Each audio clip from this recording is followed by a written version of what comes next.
स्वामी जी थे, बड़े शांत रहे, एकदम चुप। तो बोले यही वाला शून्य होना है क्या? इसी पे हम लोग हंस रहे थे।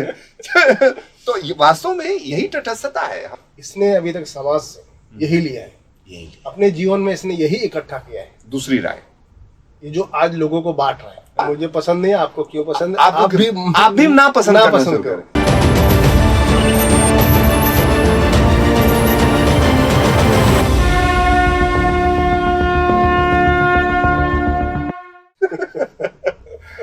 नमस्कार, मैं संजय। नमस्कार, मैं प्रदीप।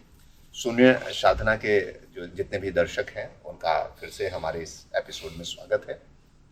अभी हम और संजय जी एक कथा है उसको सुन करके, मतलब वो चर्चा हो रही थी कि भाई आज की चर्चा में क्या बातें हैं, हम लोग को शामिल क्या करना है।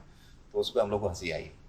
कहानी कुछ नहीं है, कहानी सिर्फ इतनी सी है कि जैसे हमारे बीच में एक प्रश्न था भाई कि शून्य साधना में होता क्या है, क्या आदमी शून्य हो जाता है? तो वो कहानी याद दिलाई संजय जी ने कि भाई एक समय एक साधु थे, वो अलग अलग साधुओं का नाम ले लिया जाता है लेकिन कहानी वही है। कभी महात्मा बुद्ध के विषय में ये बात कही जाती है, कभी गांधी जी के विषय में ये बात कही जाती है, कभी महावीर, कभी रजनीश जी के बारे में कि एक सज्जन आए और जो है वो लगे उनको गाली देने, खूब गालियां दी भाई, अलग अलग ढंग से, अलग अलग तरीके से। और जो है वो जो सज्जन थे, जो स्वामी जी थे, बड़े शांत रहे, एकदम चुप। तो बोले यही वाला शून्य होना है क्या? इसी पे हम लोग हंस रहे थे। तो वास्तव में यही तटस्थता है। हमने अपने एक एपिसोड में यही चर्चा किया था कि प्रतिक्रिया बड़ी इंपॉर्टेंट होती है, बहुत बढ़िया। तो अब उनकी प्रतिक्रिया क्या थी? एकदम शांत रहे वो, मुस्कुरा दिए और बिल्कुल शांत रहे। तो उन्होंने कहा मैंने इतनी देर से आपको इतनी गालियां दी, मैंने आपको इतनी गालियां दी, इतना दिया, 1 घंटे से मैं गालियां देता जा रहा हूं, और आपको कुछ महसूस नहीं हुआ क्या? आपको इंसल्ट फील नहीं हुआ? आपको बुरा नहीं लगा? आपने कोई ऐसी प्रतिक्रिया नहीं दी। यही काम और किसी के साथ में करता या कोई मेरे साथ करता तो न जाने क्या हो जाता। तो उन्होंने एक बड़ी अच्छी बात कही थी। वो बात भी वही साधनारत व्यक्ति ही कर सकता है, कोई साधक ही कर सकता है। उन्होंने कहा था कि तुमने मुझे गालियां दी। कहां दी? उन्होंने कहा पास में ही प्रसाद के रूप में लड्डू रखा था, बोलिए ये लड्डू मुझे दो। उन्होंने कहा लीजिए, उन्होंने लिया ही नहीं। कहा लीजिए, उन्होंने हाथ बंद रखा, लिया ही नहीं। बोलो कि तुमने ये लड्डू मुझे दिया, मैंने नहीं लिया, ये लड्डू अब किसके हुए? साधक ने, हाँ किसके पास है, किसके हैं, बिलोंग किससे कर रहे हैं, किसके हुए? तो बोला ये मेरे पास है, मेरे ही हुए। फिर तो बोले उसी तरीके से तुमने गालियां दी तुम्हारे पास और मैंने नहीं लिया। मुझे उसकी आवश्यकता नहीं है। हाँ मुझे आवश्यकता नहीं, मैंने लिया ही नहीं, क्योंकि मैं लूंगा भी तो किसको दूंगा? हाँ, क्या करूंगा? तो अभी सोचने के, विचारने के, तो कुल मिलाकर पूरे इस जीवन में, हमारे पूरे जीवन में सबसे महत्वपूर्ण यही चीज है कि हम व्यर्थ की चीजों को ले क्यों रहे हैं? हम ले रहे हैं इसीलिए तो परेशान हो रहे हैं भाई। हम आप ये दुनिया का जमा है, हाँ। कहीं देना पड़ेगा और आप कहीं नहीं दे पाओगे, हाँ। तो खुद ही उसमें कुंठित होगे। भाई देना पड़ेगा, नहीं देना पड़ेगा, हम दे रहे हैं क्योंकि बात सही है कि समाज से हमने कुछ सीखा, बेवजह की चीजें ले ली। अब गाली देना कहीं हमने सीखी देखी, अब वो हमने ले ली, सीख ली। लेना मतलब सीखना, जानना, एक्सेप्ट कर लेना। अब हम उसको देना शुरू कर देते हैं। अब फिर ये लेन देन की प्रक्रिया, कर्मों की प्रक्रिया जो है चालू हो जाती है। हम इनको देते हैं, वो उनको देते हैं, हम उनको भर्त्सना करते हैं, वो हम, कोई हमारी भर्त्सना करता है, कोई हमारे लिए बुरा सोच रहा है, हम उनके लिए बुरा सोच रहे हैं। ये कर्म के विधान, ये कर्म के बीज हम बोते चले जा रहे हैं। इसमें एक बात और है कि आदमी क्या देता है, जो उसके पास होता है वो ही देता है। तो अच्छे विचार हैं तो वो अच्छे विचार दोगे, आपके अंदर गालियां भरी हुई हैं तो गालियां दोगे, कष्ट भरा हुआ है तो कष्ट दोगे। एक बार क्या हुआ कि एक आदमी बहुत बोल रहा था, हर किसी की निंदा कर रहा था, सब परेशान कर रहे थे। उधर बैठे 4 आदमी सिर्फ सुन रहे हैं।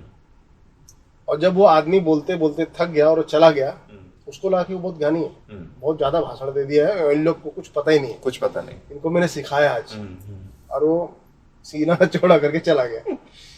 तो फिर वो चला गया तो चारों आदमी ने एक दूसरे को देखा।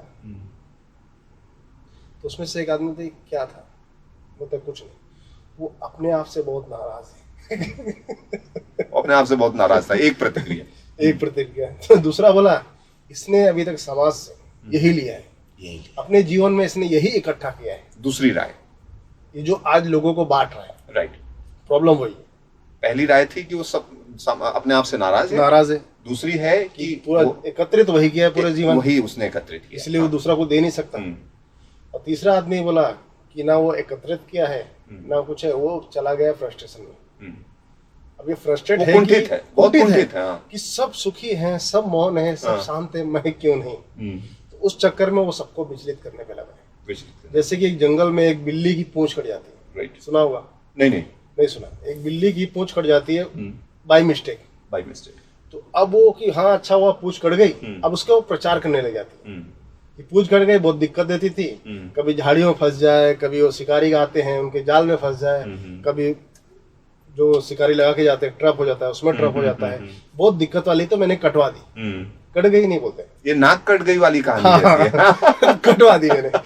तो अब सब जंगल में सबको पूंछ कटवा दो, क्योंकि ये बहुत दिक्कत वाली चीज है। हाँ, ये पूंछ होनी ही नहीं पूंछ चाहिए, होनी नहीं चाहिए, वेरी गुड, बहुत प्रॉब्लम है इस पूंछ की। हाँ। तो वही आदमी वाला हिसाब किताब था कि अब वो सबका पूंछ कटाने में लगी रहती है। हाँ, कि मेरे को फ्रस्ट्रेशन मिल गया, हाँ, अब मेरे को ये पार्टी पसंद नहीं है, पार्टी पसंद ये नहीं। राजनेता पसंद नहीं नहीं है, है। मेरे को ये हीरो पसंद नहीं है, पसंद। मेरे को ये चीज पसंद नहीं नहीं है। है। अब मैं ट्रेन में, बस में, दोस्तों के बीच में, रिश्तेदार में, परिवार में हम अपना निकालना प्रचार शुरू करते कर हैं। देते हैं, ऐसा वैसा वैसा। मुझे पसंद नहीं है, आपको क्यों पसंद है, आप भी ना पसंद करना शुरू करो। जैसे मैं बोल रहा हूं उसको जान लो और आप भी बोलना।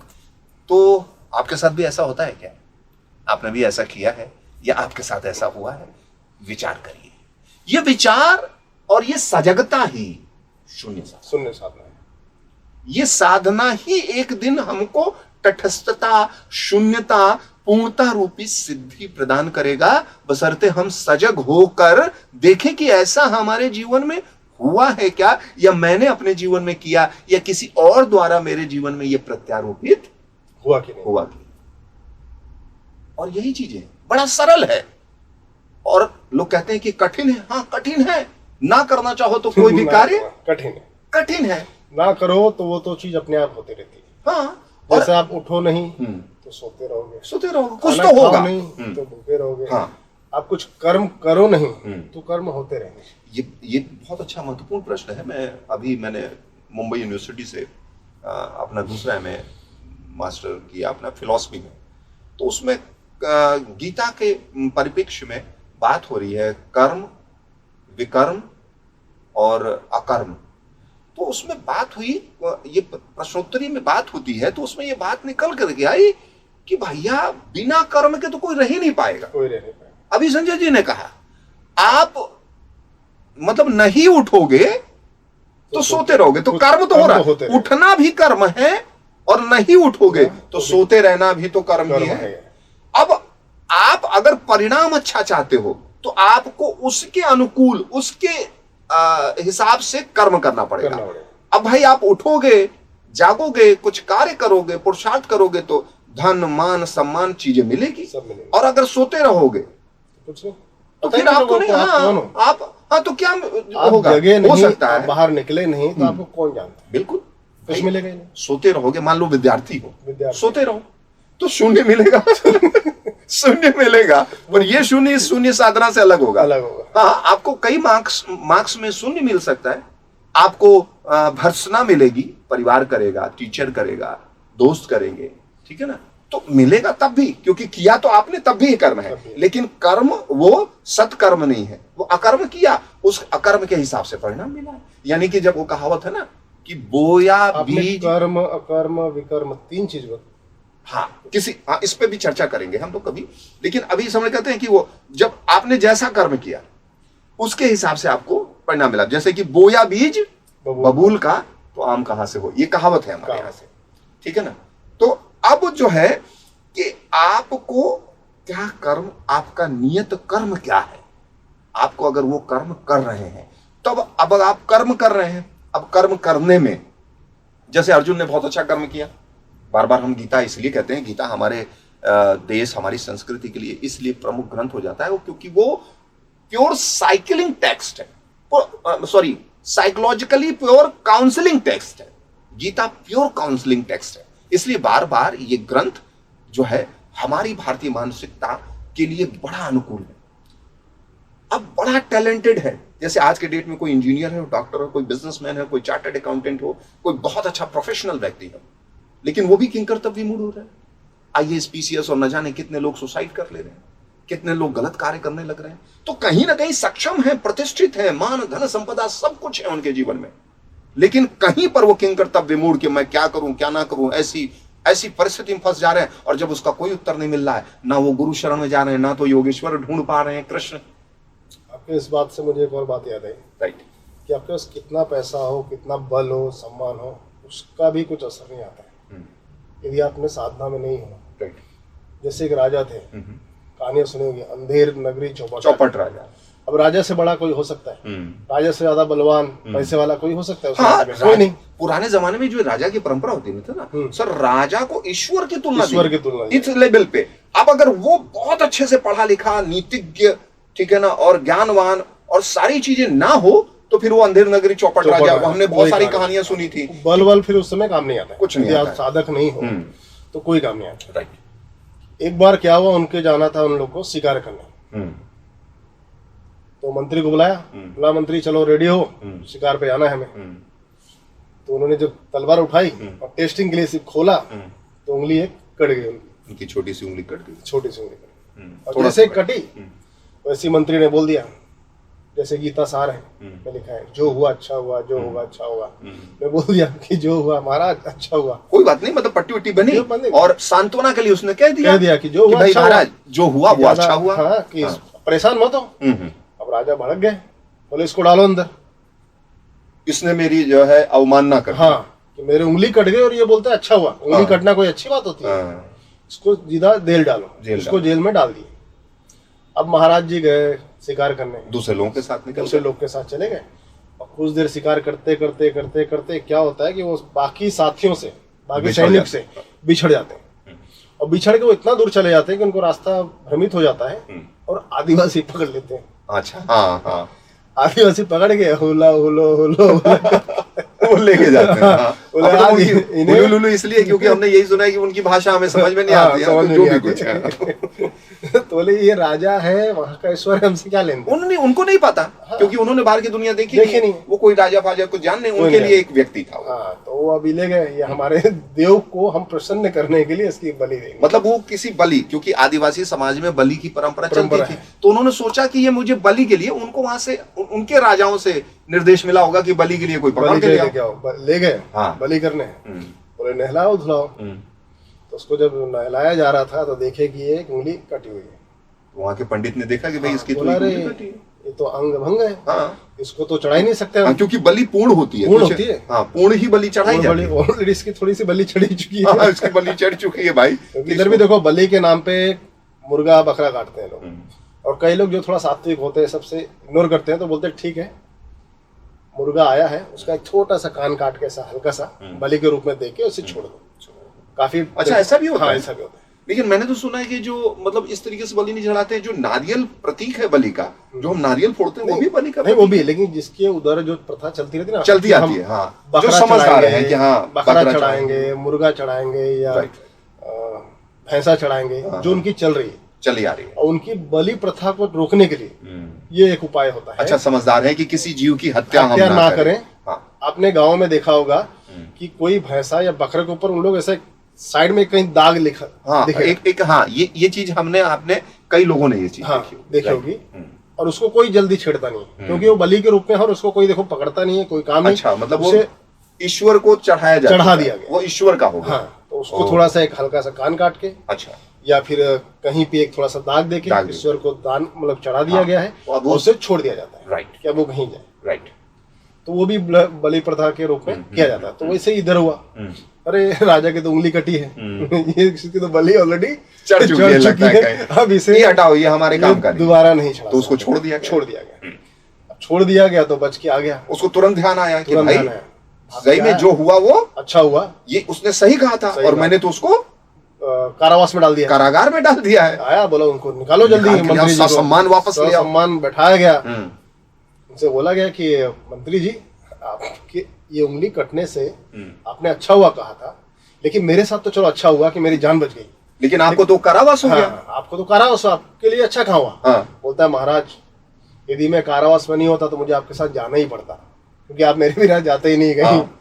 और आपको तो वो छोड़ देता। हाँ हाँ, मैं भी पकड़ा जाता आपके साथ भाई, मैं भी पकड़ा जाता। मेरी बलि चढ़ना तो तय हो निश्चित जाती। थी, तय थी। अगर आपने जो हुआ अच्छा हुआ, मुझे क्रोध आ गया और क्रोध आ मैंने गया। तुम्हें सजा दी। अगर कहते हैं भाई जो वो मेरे लिए भी अच्छा हुआ, अच्छा आपको हुआ। क्रोध ना आता, आप मुझे अगर कारावास में नहीं डालते, मुझको भी साथ में लेके डालते, मैं तो अंग भंग वाला नहीं हूं।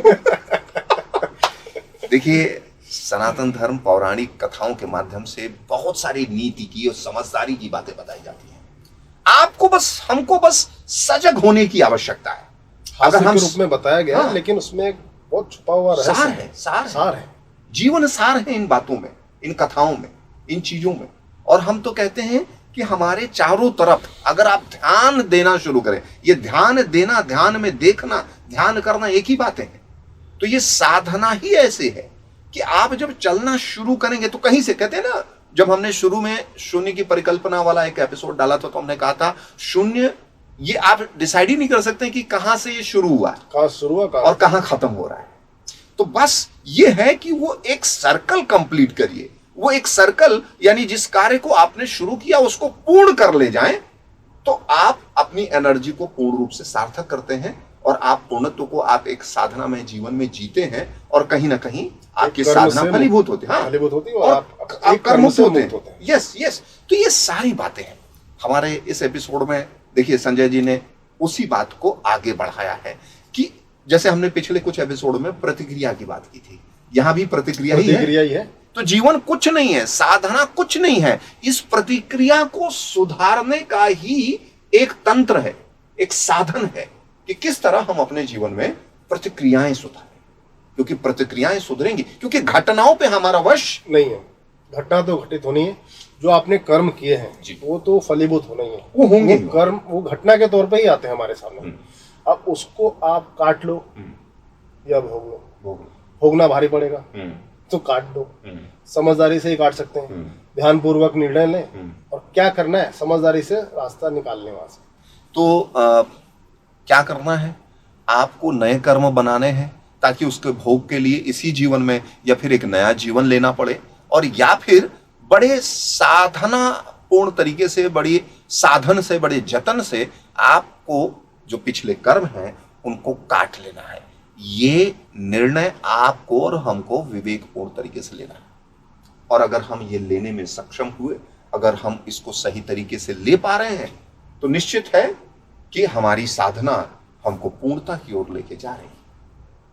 हम धीरे धीरे तटस्थ होने लगेंगे, हम वाइब्रेंट हिलेंगे नहीं। जैसे कहते हैं ना कि वो अक्सर आपने अपने यहाँ भी देखा होगा कि सर, खाली बर्तन को, जैसे स्टील के बर्तन होते हैं, खाली बर्तन को हल्का सा किसी चीज से लग जाए चोट, तो झन काफी देर तक उसमें वाइब्रेशन आती रहती है। लेकिन अगर वही बर्तन भरा हो और उसको चोट लग जाए, आपने उसको, तो क्या वैसी आवाज आती है? जरा आप ये एक्सपेरिमेंट करके देखिएगा, आवाज नहीं आती। तो उसी तरीके से हमको अगर अच्छी चीजों से अब स्वयं को भर देंगे, खाली होंगे तो हम भी इसी तरह रिएक्ट करेंगे। ये रिएक्शन ही है हमारे जीवन में। अगर आपके परिवार में माता पिता, भाई बंधु, पति पत्नी, कोई भी इस तरह से रिएक्ट कर रहा है, तो हमको उसको नहीं सुधारना है, कहीं ना कहीं हमको स्वयं को देखना है। और हम अपने आचरण को अगर उसी तरीके से सही करते जाएंगे, कैसे करेंगे? इस शून्य साधना से, तटस्थ होने की इस कला को फॉलो करके, अपनी प्रतिक्रियाओं को सजगता से दे करके, तो धीरे धीरे धीरे धीरे हम पूर्ण होते जाएंगे। कहते हैं ना, पूर्ण हुए तो ये झंझनाहट, ये व्यर्थ के रिएक्शन, ये व्यर्थ की प्रतिक्रियाएं नहीं होंगी। और उसके बाद अगर ऐसा होना शुरू हो गया तो हमारे जीवन के परिणाम जो हैं वो हमारे अनुकूल होंगे, हमारे बस में आ जाएंगे। अब जैसा चाहते हैं, वो इसीलिए कहा गया ना, हाँ, कि आप जैसा चाहते हो वैसा सोचो। बिल्कुल। तो विचार, क्योंकि हमने कहा ना कर्म के 3 माध्यम है, मनसा वाचा कर्मणा। तो सबसे पहले आता है मनसा, यानी आपके विचार। विचार को इसलिए सात्विक रखना है, फिर उसके बाद वचन बड़े संभल करके बोलने हैं, उसके बाद कर्म आता है। विचार सही हूं, इसलिए कहते हैं ना, हमने एक एपिसोड में ये चर्चा भी की थी सर, कि आप जैसे 4 लोगों के संगत में रहेंगे, कुछ समय बाद आप 5वें हो जाएंगे। 4 शराबियों की संगत में रहेंगे तो आप 5वें शराबी होंगे। 4 संतों के संगत में रहेंगे तो कुछ दिन बाद दुनिया आपको 5वें संत के रूप में जानने लगेगी। तो हमारे इस शून्य साधना चैनल का तात्पर्य यही है कि आप बैठ करके चर्चा परिचर्चा करें। आप हमें सुन रहे हैं, इसका मतलब है कि आप इस चर्चा परिचर्चा में किसी न किसी रूप से शामिल हैं। केवल बोलना ही शामिल होने की निशानी नहीं, सुनना भी शामिल होने की एक निशानी है। तो अगर आप इस चैनल के माध्यम से इस चर्चा परिचर्चा को सुन रहे हैं तो कहीं ना कहीं आप शून्य साधना को सुन रहे हैं, चालू कर दिया। हाँ, आपके अंदर वो घटित होना शुरू हो जा रही है। जैसे जैसे जैसे वो घटेगी वैसे वैसे वैसे आगे उसका परिणाम मिलना आपको शुरू हो जाएगा। तो ये चर्चा, ये परिचर्चा आए दिन इसी तरीके से चलती रहेगी। आप बने रहिए हमारे साथ इस चैनल में, और हम और संजय जी आने वाले समय में और कोई भी अगर आना चाहेगा तो हम इस चर्चा परिचर्चा में हम सबको शामिल करना चाहते हैं, ये सबकी बात शामिल करना चाहते हैं। हाँ, सबका स्वागत है। हाँ, सबका स्वागत है, क्योंकि ये हमारी और आपके जीवन की बात है। हमको एक दूसरे से प्रेरणा लेकर, एक दूसरे को सुनकर, समझकर, उनके अनुभवों को जान करके अपने जीवन को श्रेष्ठ बनाना है, अपने जीवन को आगे की ओर, उन्नति की ओर लेके जाना है, ताकि हमारे जीवन में कोई डिप्रेशन ना हो, दुख ना हो, अवसाद ना हो। जितना भी उम्र बची है, जितनी भी ऊर्जा बची है, वो सत्कार्यों में लगे और उसका परिणाम अच्छा हो। और वही सारी चीजें हम कहते हैं कि कोई नई चीज हम क्या करेंगे। शिव खेड़ा ने कुछ नहीं कर सकते। शिव खेड़ा ने यू कैन विन, जीत आपकी में एक बड़ी अच्छी बात लिखी है। इफ यू उन्होंने कहा है कि जीतने वाला किसी काम को बस नए ढंग से करता है। Winners do not do different thing, he do the thing differently. जीतने वाला किसी काम को नया नहीं करता है, बस वो उसी काम को नए ढंग से करता है। तो अगर हम कहें शून्य साधना है, बस आपको समझने की बात है कि वही तटस्थता, वही पूर्णता, वही शून्यता, वही कला है। और वो सारी कलाएं, ये सारी बातें संभव है ध्यान से, सजगता से। आप सजग हो जाएं, शून्य हो, पूर्ण हो, तटस्थ हो, यही हम लोगों की कामना है। और उस साधना में हम स्वयं रत हैं।